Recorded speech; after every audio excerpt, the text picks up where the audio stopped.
The cats had become a beloved part of the community, drawing tourists who came to admire their playful antics and the tranquility of island life.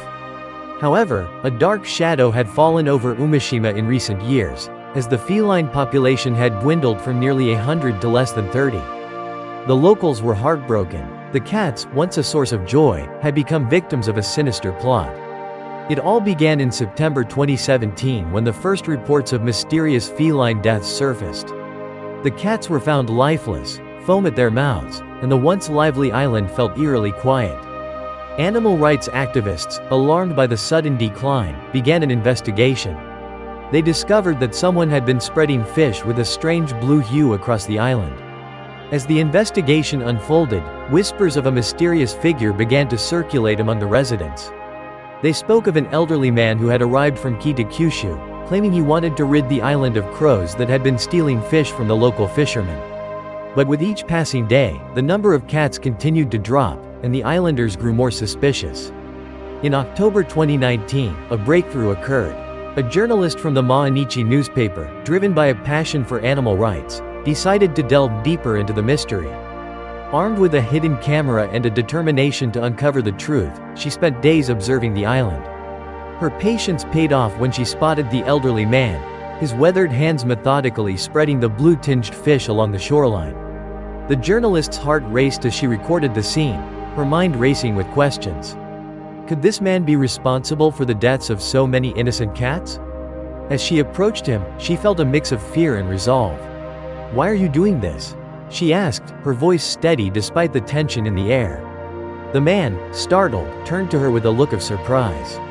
"I'm not harming the cats. I'm just trying to get rid of the crows." His eyes darted nervously, and she could see the desperation in his expression. "They steal from the fishermen. I thought this would help." But the journalist wasn't convinced. She continued to press him, her instincts telling her there was more to the story. "But the cats are dying. You can't just poison the food without knowing the consequences."